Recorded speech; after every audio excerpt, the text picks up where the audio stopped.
Greetings, salutations, and welcome to the Kreeger cast. I'm your host, Patrick Kreeger, and I'm joined once again by my father, Whit Kreeger. Howdy. Today we are going to be talking about Christmas because 'tis the season. So, Father, you said you had some stuff you wanted to talk about, so... Yeah, Christmas is kind of a magical time around the world, and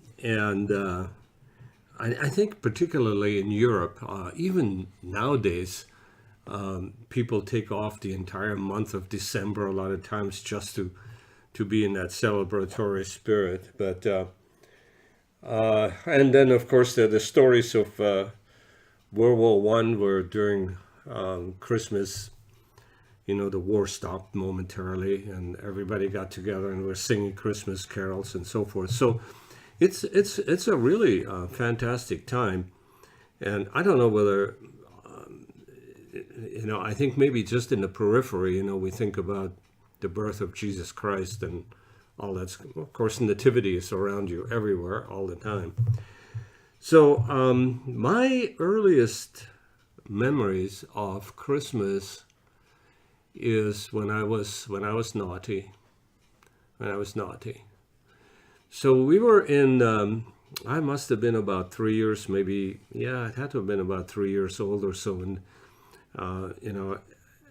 I don't think I'm exaggerating that I have memories of, of times, that far back, because I think they were reinforced by my parents, with stories that they kept the memory, deeply embedded, because while I do remember some things, and they also reinforced it, because Christmas time was one of those times when stories were told and it was just a fun time. But my earliest time of Christmas is, I've actually mentioned in a previous Kreeger cast, of the massive Christmas tree in my parents' salon, where they had an apartment and lived there in the city of Radom. And, well, I was a little guy, and so the Christmas tree probably was particularly big to me, but I do know that the ceilings were tall, and they were probably 12 to 14 feet high, because my clever parents decided that, well, there's this little guy running around, and so the ornaments needed to be up high, the breakable ornaments at least, so you can't reach them. Yeah. And so they did that, so they took them out of my reach, but somehow, being the clever descendant of apes and so forth that I am, I figured out how to reach those ornaments.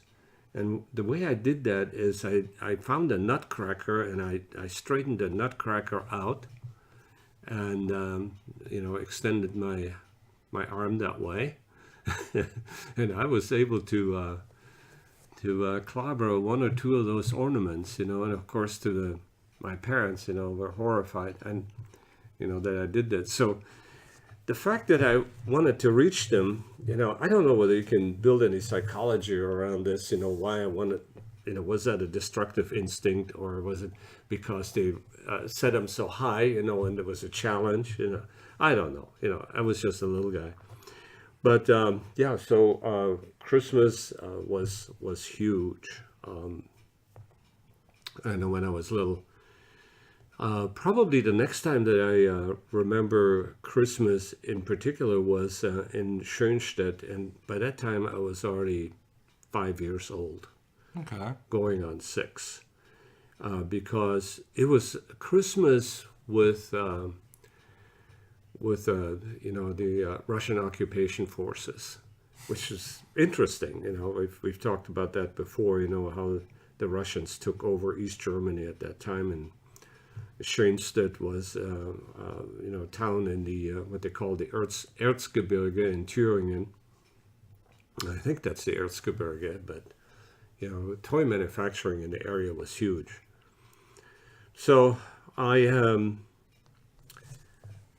I remember having Christmas with the Russians, and the occupation forces, the Russian occupation forces, from as I remember them when I encountered them once before, were not really nice people.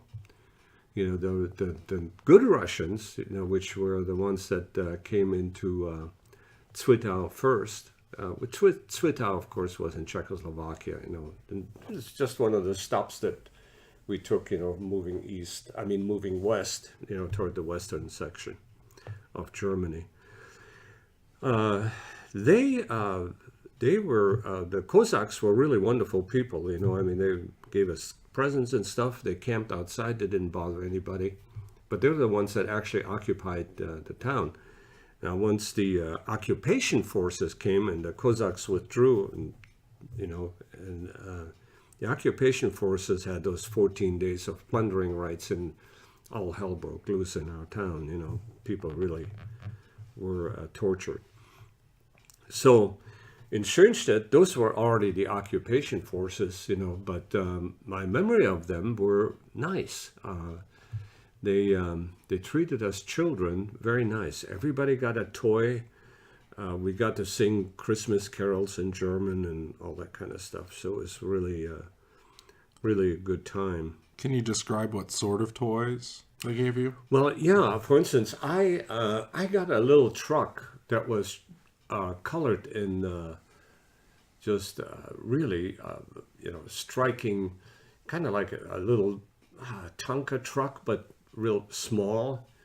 But it was made of wood and had wooden wheels, and I remember being red and blue and yellow, the really striking, vivid colors on that truck. And so that was really nice, and I think they had food there too. They probably had cookies and some sort of a punch, some non-alcoholic glühwein, and it had to have been a really good time for my mom too, because she took me there, so it was not like she had to be hiding or anything like from the Russians, so it was pretty peaceful. You kind of have to, the war times, I don't know whether it's for me, whether I can properly transmit the anxiety of the wartime, and maybe that caused Christmas to mean even more, because it was a bit of a lull, and our enemies were celebrating Christmas too, so it was not, so it was like coming together. Today just happens to be President Bush 41's body being brought to the rotunda in Washington D.C. Yeah. So anyway, and I see how people are coming together, Democrats and Republicans, over this, while they're always divided and divisive and so forth. But now there's this Republican president, and you see Republicans and Democrats speaking nice things about him. You can think of Christmas kind of like that, in a way. Maybe not exactly like that, but it's a time for coming together a little bit, because, even the bad soldiers were children at one time and had their good times, So it was nice. And Christmas has a lot of lore, and of course it's like almost the center point of the New Testament in the Bible, the birth of Christ and all that. So and that was good. So once we wound up in Marbach, the post-war years really hit us hard, and so we had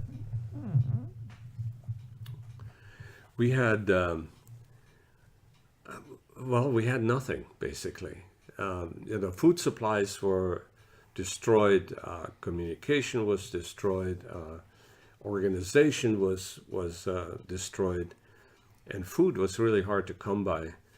So I do remember our very first Christmas tree in Marbach, which was in 1945. And, it must have been 1946 already. Yeah, must have been 1946. Yeah. I've been told the winters of 45 and 46 were the harshest for the German people. Yeah. The winter of 44 was the coldest. I could be wrong about that, but I'm pretty certain the winter of 44 was the coldest. But there was such a degrading of transportation and supplies and whatnot that a lot of people did starve to death in the winters of 45 and 46. Yeah, once the occupation forces took over Germany itself, first thing they did is, placed all of the functionaries and everybody that had anything to do with government under arrest. Yeah. And so it was odd how cities functioned. They left enough people there that so that some things could work, and there was a place for the population to go to and get things done. But imagine that there was, the real government, which was the German government, but they couldn't do anything without the shadow government of the occupation forces. So, for instance, a mayor always had some sort of an officer, an American officer with him. And if there are more powerful people, they always had one of the Allied forces soldiers with them at all times. And they had veto power, so if they thought that something wasn't going right, then they could veto that. And not everybody knew German, so it was really disorganized. So I very, very vividly remember the first Christmas tree in Marbach, because it was the plainest of trees you can imagine. We had no ornaments, okay? Somehow my parents got candles to put on the tree, and we actually somewhere have a picture of that tree.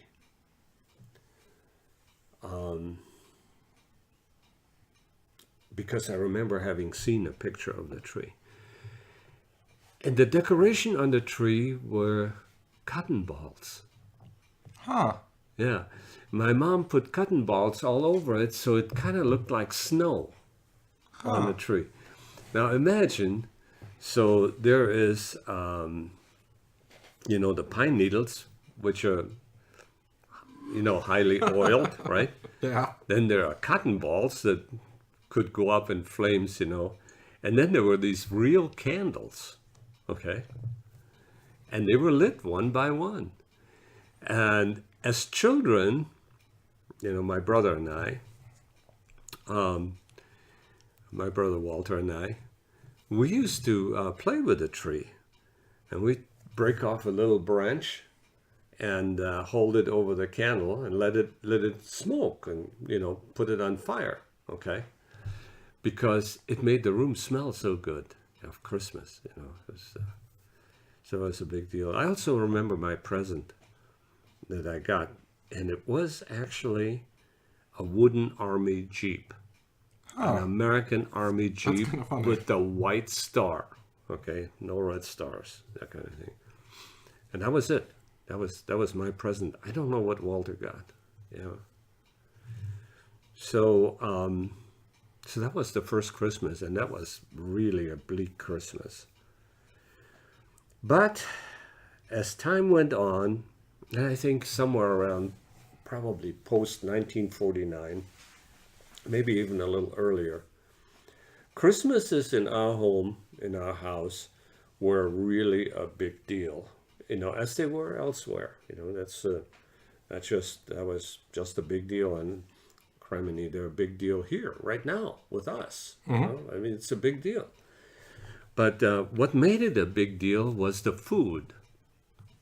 Because while we starved throughout the year, and sometimes there was very little to eat. Sometimes we only had, I remember my mom in tears, toasting that rough German bread on the stove, and the rings, the fire rings, on the stove would make the toast look like rings, it had rings. So, and then what she would do is put some sugar on it, on the toast, and then pour a little bit of water on it, okay, so it's not totally dry. And that was often our dinner. That was it. That's all we had to eat. In fact, even I think in the subsequent Christmas, my parents bought me some sort of I think it was a cap gun or something like this, and maybe they traded some jewelry to get me a cap gun. But I remember trading that cap gun for 2 eggs, 2 hard-boiled eggs. It's the only toy I had. I traded it for 2 hard-boiled eggs, maybe 1, but 2. I think 2, because I remember bringing them home and sharing it with the family, and we ate 2 eggs. That was it. So yeah, I was the perennial skinny kid. My neighbors that were the indigenous population, the Swabians, my neighbor Huber, they fared a little better because they actually had like victory gardens and things, so they had some vegetables. And sometimes, Frau Huber would bring over soup of some sort, and, the Hubers were really interesting. They were really good people. And someday I'm hoping you'll tell the story of Mr. Huber. Yeah, it's the Hubers are interesting because they're a really old family in Marbach. And I'm just going to give you a little bit of a hint. In fact, that Marbach is the birthplace of Schiller, Friedrich Schiller. And Frau Huber's first name was Frieda, which is short for Friederike, which is the feminine version of Friedrich Schiller. Yeah. Okay. So she actually traces her ancestry to Friedrich Schiller. Indeed. But that is a story for another day. Anyway, so as time went on, things got a little bit better. My dad had, he started a business of, a cartage. He had a couple of trucks, he'd haul things for people and so forth, And those trucks are actually a story in itself also, because they were wood gas trucks. Oh, okay? Yeah. They were interesting, and of course he took me with in a lot of those trips. But while we starved throughout the year, somehow at Christmas time, my dad always made sure that there was food. So you may not eat any other time much, but Christmas time there was food. We had food all the time. And one of the things my dad made for Christmas was what I remember is, I think that the Scots call it haggis, because it was, the stomach of a pig that was stuffed with all kinds of, I don't know, organs or whatnots. And then he boiled it, and it used to smell really bad, It was foamy from what I remember. But you know what? When you cut into it, and you could make, and slice it, it's sliced like sausage, large sausage, imagine like head cheese kind of thing. It was kind of like that. And you put it on a piece of bread. If you had butter, that was great. And you probably had butter at Christmas time. Butter and bread. Put a slice of that on it, and then put vinegar on it. Okay. Yeah. Oh man, was that good? Sometimes, sometimes at Old World, I buy the head cheese, and I do the same thing as I did. Of course, this was like rudimentary food, Just so you know, Old World is a little German community here in Huntington Beach. that has little German restaurants and grocery stores and whatnot. Yes, it looks actually like an old German village, at least part of it. Anyway, so the other thing that the other thing about Christmas in Germany in Marburg was that we actually got to drink alcohol. My dad would give us kids, a little bit of wine, or well, not so much wine, but mostly schnapps, and The best drink for kids. he well, I mean, he would imbibe, and his stories would get longer, and it was so much fun to listen to the guy because he would tell all these stories, as he was drinking his own schnapps. And what he did is he bought this alcohol, like 200 proof alcohol. It's really, I remember tasting it as a kid. It made your tongue thick, because it evaporates on your tongue like that. It makes your tongue really feel thick. So he would mix it with extracts of peppermint and all kinds of stuff. We get to taste that, and he called that liqueur. He mixed that himself, so that was good.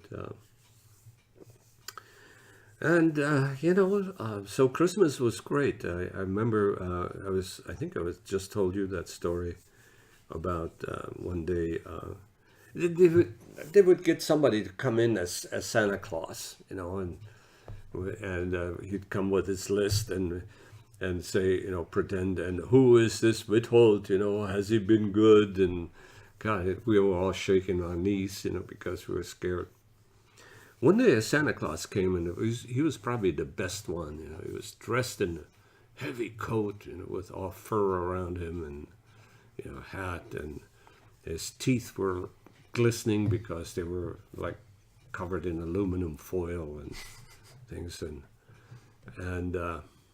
yeah, and he did this ritual, ho ho ho. Actually, they didn't say ho ho ho. It was just kind of, he had like a switch in a big sack, where the presents were, because if you were bad, instead of a present, you'd get the switch.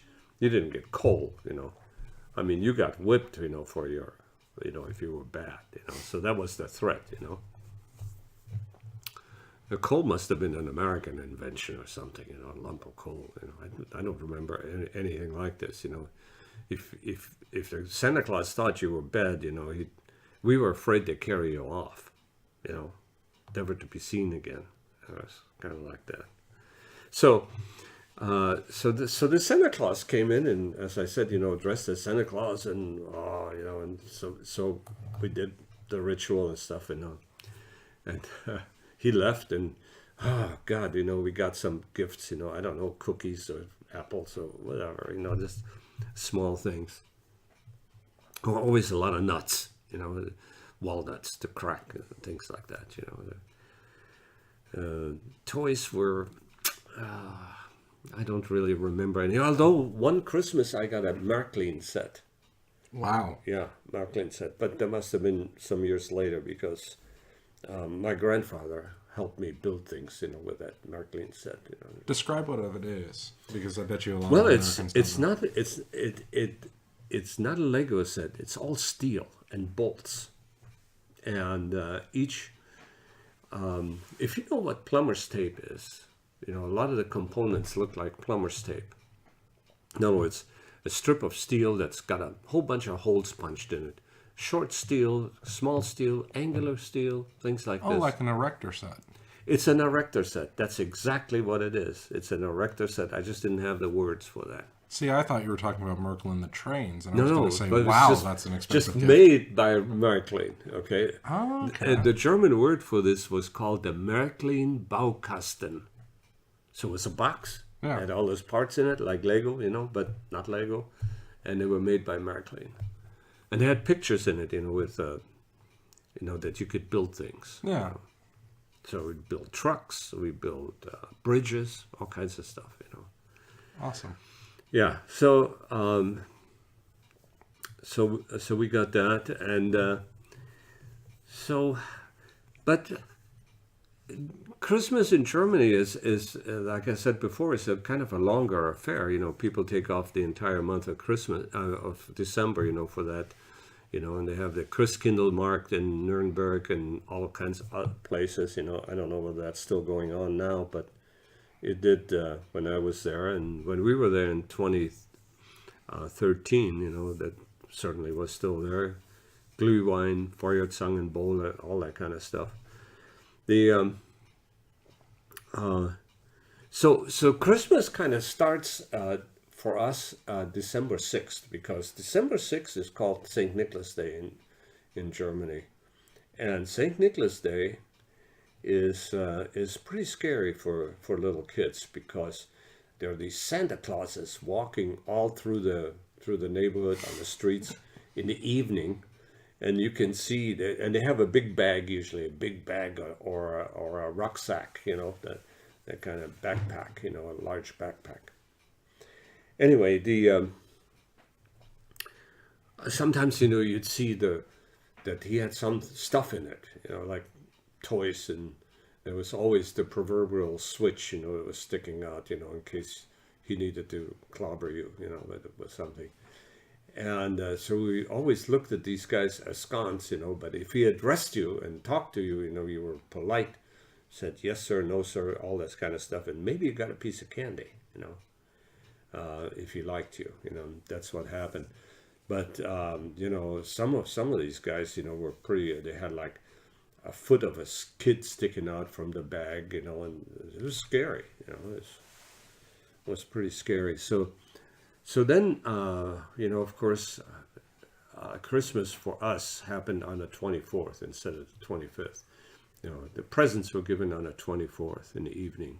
That's when Santa Claus came. The 25th was for feasting and all that kind of stuff.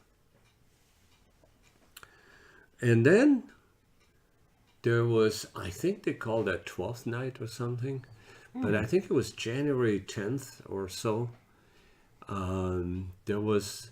We got gifts again. Yeah.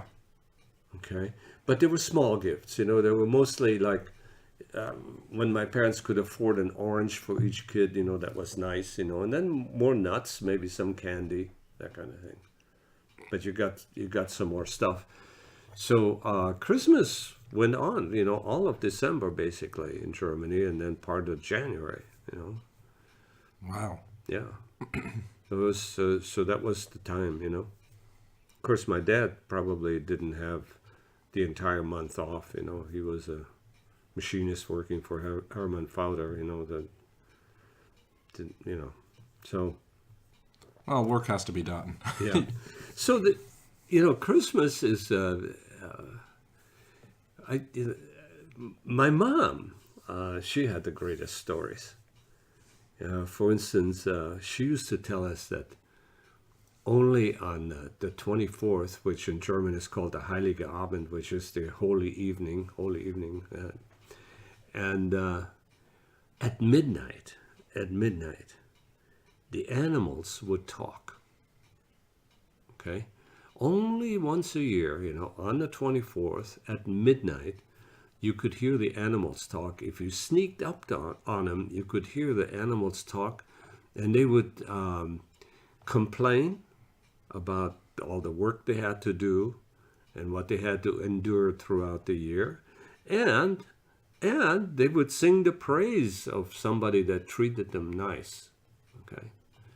So that story just totally fascinated me, and I was just enthralled by that idea, because not too far from us there was a Bauernhof, and they had cows and chickens and things, and so Huber, whose parents had some influence, I was telling Kurt Huber about those stories, and Huber was the same age as I, Kurt.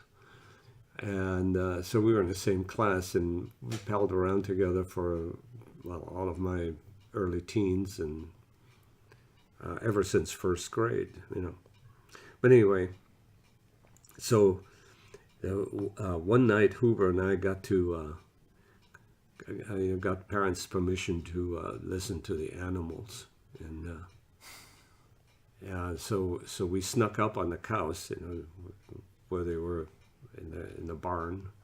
There was a horse, and there were some cows, and I think there was a dog, and we had to kind of keep the dog quiet and things, and we waited like, I don't know, from about 8 o'clock on till past midnight, because we wanted to make sure that we didn't miss any of the cows or any of the talking, of the animals. And, maybe the dog talked too. And what about, well, the chickens were in roost, so we didn't see them.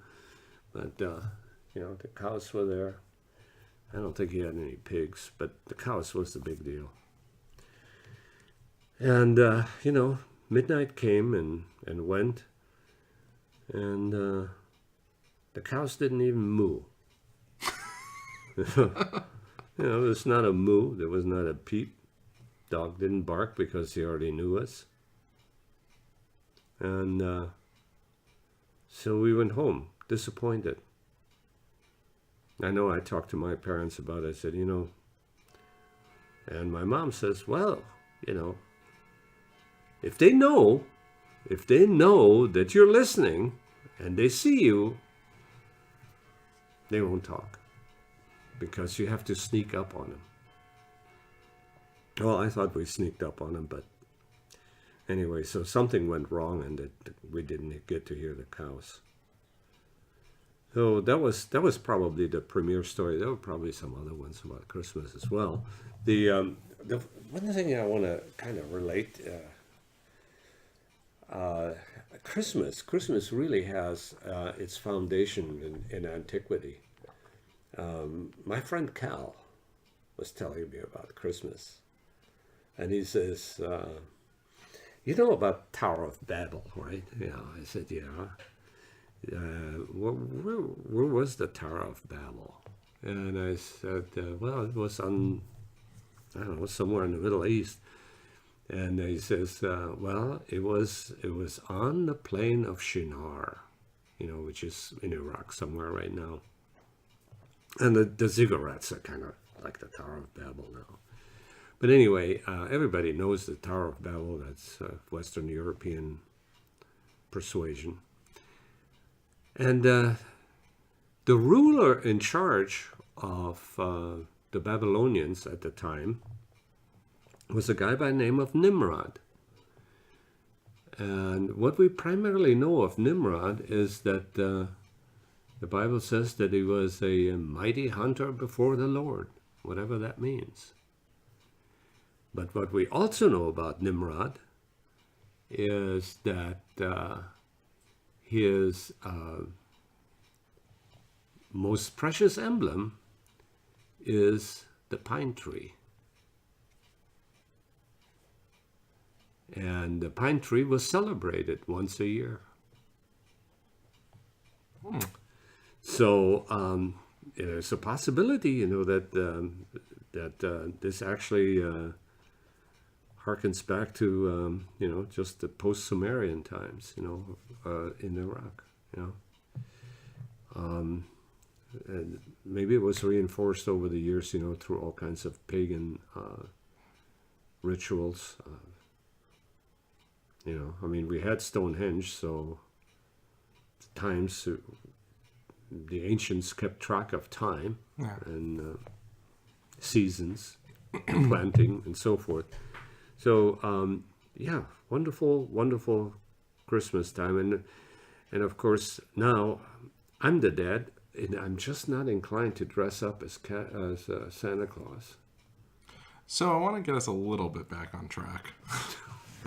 I know there's a couple of questions that, people in our audience are going to want to ask you, so I'll try to ask you those in a moment. But what I wanted to ask you first is to talk about the little Christmas ornaments that your mom used to make. Yes. So that was a tradition. She made those Christmas stars, and she was really good in doing that. And she used to cut out paper strips and fold these stars in origami kind of style. And once once she started making those, I mean, obviously we didn't have any ornaments, so, the first year was the cotton balls and things. But as soon as you put lights on a tree, you've got something going. Yeah. You put lights on a tree, you've got something going. Real candles look great on a tree. Maybe we should try that sometime. No. We still actually have real candle holders for the tree line. Yeah, they'll just clip on there, Yeah. and you stick a candle in, and there you go, But anyway, yeah, I suppose the nanny government, kind of discourages that kind It's of a thing. fire hazard. So anyway, go on about these little stars. Well, that mom used to fold them and make them, and she taught us how to make them, but I have long forgotten how to do this. I haven't done that for decades, so... But we actually still have one somewhere. Yeah, we have a couple of them. I'll try to put a picture up here, guys. So if I'm able to find one, you'll see a picture of it. If not, you're looking at a picture of the Christmas tree with my dad in front of it. But anyway. Okay, so I got a couple questions that I know at least one person in the audience is going to want to ask you. What's your whole thing on Belschnickel and Krampus? What was your experiences with that? Well, see, Krampus was one of the guys that would go around on the 6th. Now that didn't mean that you might not encounter him in southern Germany during at Christmas time. But of course, Krampus, was the bad Santa Claus. Well, we thought it was the bad Santa Claus, but Santa Claus that came to punish you. So, your parents typically would invoke this, Christmas is around the corner, and you want the Weihnachtsmann to come, right? Yeah, Saint Nicholas. But you don't want Krampus to come, do you? So, it was one of those things, and the worst of those guys on December the 6th. Going around, we called him Krampus. But so it was just an idea, basically, and I can't say that I actually had much experience with Krampus. It never came to our house, that's for sure. Well, what about Belschnickel? Well, Patrick, I have to disappoint you. I know the name, but I know nothing about a Belschnickel. That's fine. So it's it's just something that eludes me, because I think the inventions of the myths and the people or the characters in it are regional a lot in Germany. Yeah, it's fascinating to me. So when people find out that my father's German, the things that they almost always talk about or ask me to ask you about is, oh, what about Krampus? What about Krampus? Like, as if Krampus is like ubiquitous throughout Germany and consistent. And then a couple people, because of the TV show Office, will talk about Belschnickel. And I'm like, I just feel like there's dozens of these characters, at least from what little research I've did on this. So, yeah, and we actually there was a character that was one of Santa's helpers, and they called him Beelzebub. Now we know that Beelzebub is the devil, right? Mm-hmm. Okay, so he couldn't have been Santa's helper or anything like this. It doesn't league with the devil. But, it was, Beelzebub was, supposedly one of those characters that came around to, I guess maybe for additional punishment for the kids or so. But, yeah. You heard it here first, folks. If you don't get coal, apparently you go to hell. That's very cute. Well, do you have anything else you want to wrap up with in the Christmas spirit? Well, I love Christmas. When it comes to holidays here in the United States, my least favorite is probably Halloween, and I'm not sure why, because it's all about kids and everything, which is great. But I really don't like Halloween. But The rest of the holidays are really cool. My favorite, of course, is Thanksgiving and Christmas. And then, these things, when they run together like this, the good thing about Halloween is that, soon it'll be Thanksgiving. It is fascinating how Christmas and Thanksgiving kind of blend together, but not so much with Halloween nor New Year's. Those two Yeah. holidays seem to be very separate from the vibe of Thanksgiving and Christmas. We did celebrate New Year's in Germany. That was part of the Christmas celebration, and the 12 o'clock thing. My dad would.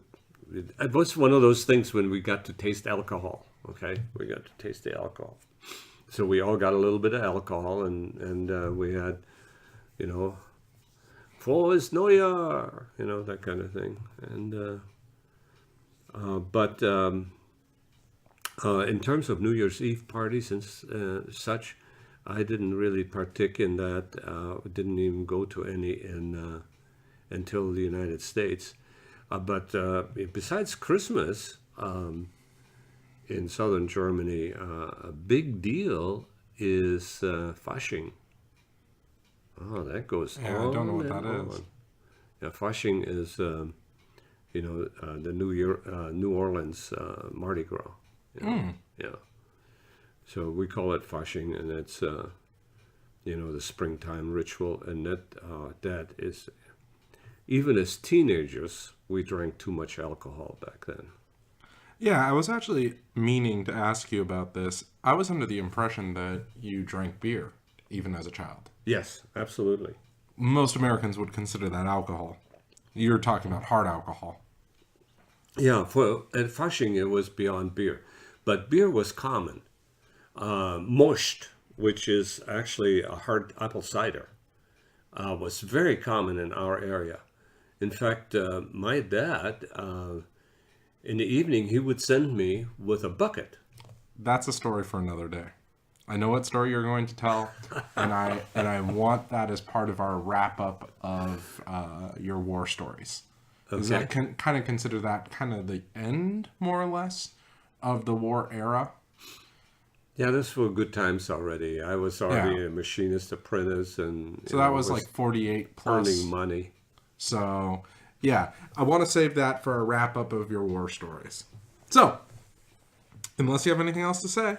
Well, it's so much fun to do this, actually, because, I appreciate the fact that you give me a platform to kind of, so to speak, spill my guts. And I think I love it. I love to tell a story because I think I got that from my dad. He loved to tell stories too. And I, as far as I can tell, or as far as my memory serves me, I'm speaking only factual things. Well, I'm not sure, but I could be wrong. You never know. Memories are faulty, but it's, great that you're telling us these stories and that you're trying to keep them as accurate as possible. I was actually hoping that to be the last in the series of the War Story series, where you tell other people's stories and stuff you heard secondhand and so on and so forth. Oh, yeah. Because you've been keeping it as factual as possible, but, maybe some of the other stuff is important, so I would like you to tell that stuff too in its own little separate contained area. Okay. So, until next time, dear listener, see you out there.